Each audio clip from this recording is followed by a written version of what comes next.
या तो कोई अपॉर्चुनिटी आपके सामने इस समय खड़ी है या फिर किसी अपॉर्चुनिटी पे आप इस समय काम कर रहे हो, ठीक है। अभी कोई भी अपॉर्चुनिटी हो सकती है, या तो कोई करियर अपॉर्चुनिटी हो सकती है जिस पे आप काम कर रहे हो, या आने वाली है इन टाइम फ्यूचर में आपके पास आने वाली है, या फिर ये कोई लव ऑफ़र हो सकता है जो कि आने वाला है या फिर अभी भी प्रेजेंट है। बट मुझे यहाँ पे आप क्या दिख रहा है ना कि आप कहीं तो स्टक हो, ठीक है, कहीं तो स्टक हो, या तो किसी एक रिलेशनशिप में या किसी करियर में, मतलब या किसी जॉब में जहाँ पे आपको उतना सेटिस्फेक्शन मिल भी नहीं रहा है इमोशनली, बट आप वहाँ पर फिर भी स्टक हो, ठीक है। या तो वो आपका एक कंफर्ट जोन बन चुका है। आपको लग रहा होगा, जैसे अगर फॉर एग्जांपल ये रिलेशनशिप है तो आपको लग रहा होगा कि नहीं ये अच्छा रिलेशनशिप है, बट प्लीज़ कंटेम्पलेट कीजिए कि ये सच में एक अच्छा रिलेशनशिप है या फिर ये एक मेरा कंफर्ट जोन बन गया है। ये सच में एक अच्छी जॉब है या फिर ये मेरी कंफर्ट जोन बन गई है, क्योंकि मुझे ऐसा लग रहा है ना कि कुछ चीज़ आपकी कंफर्ट जोन बन गई है, आप वहाँ पे इमोशनली सेटिस्फाइड भी नहीं हो।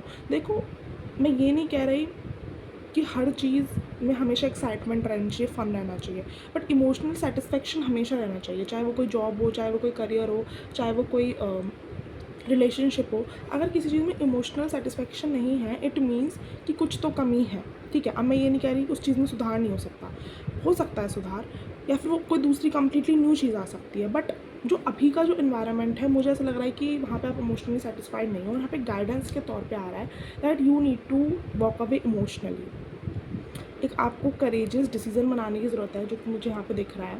मुझे ऐसा लग रहा है ना कि यहाँ से निकलने में या इस चीज़ को एंड करने में अभी कुछ भी हो सकता है। आपको बहुत ही स्ट्रेंथ लगेगी, बहुत करेज लगेगा, या क्योंकि देखो कंफर्ट जोन से निकलना ईजी नहीं होता है। So the guidance here is कि सरेंडर करके यहाँ से वॉक अवे करें प्लीज़, क्योंकि कुछ कुछ बहुत अच्छी अपॉर्चुनिटी आपके सामने खड़ी है। देखो, यहाँ पे मुझे दो सिनारियोज़ दिख रही है, या तो एक अपॉर्चुनिटी आने वाली है कमिंग टाइम में, करियर या लव लाइफ से। तो अगर आप इसी चीज़ में स्टक होंगे तो आप कभी आगे नहीं बढ़ पाओगे, ठीक है। उस चीज़ को, उस ऑफ़र को आते हुए भी ठुकरा दोगे, ठीक है।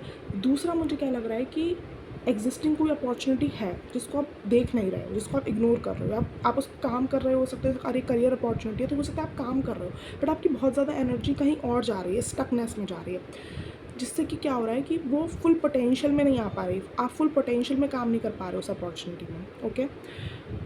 दूसरा मुझे ऐसा लग रहा है कि आप किसी एग्जिस्टिंग अपॉर्चुनिटी को इग्नोर कर रहे हो। So use your wisdom, choose wisely. You know that कि आप यहाँ पर इमोशनली सेटिस्फाइड नहीं हो, walk away with strength, with courage, surrender to divine, and please अगर किसी भी अपॉर्चुनिटी पे आप काम कर रहे हो और आपको लग रहा है वो वर्क नहीं कर रही है, बी मोर पेशेंट, पेशेंस के साथ चलें, वो वर्क करेगी, बट पहले आपको यहाँ से निकलना है, इस स्टक सिचुएशन से निकलना है, ओके।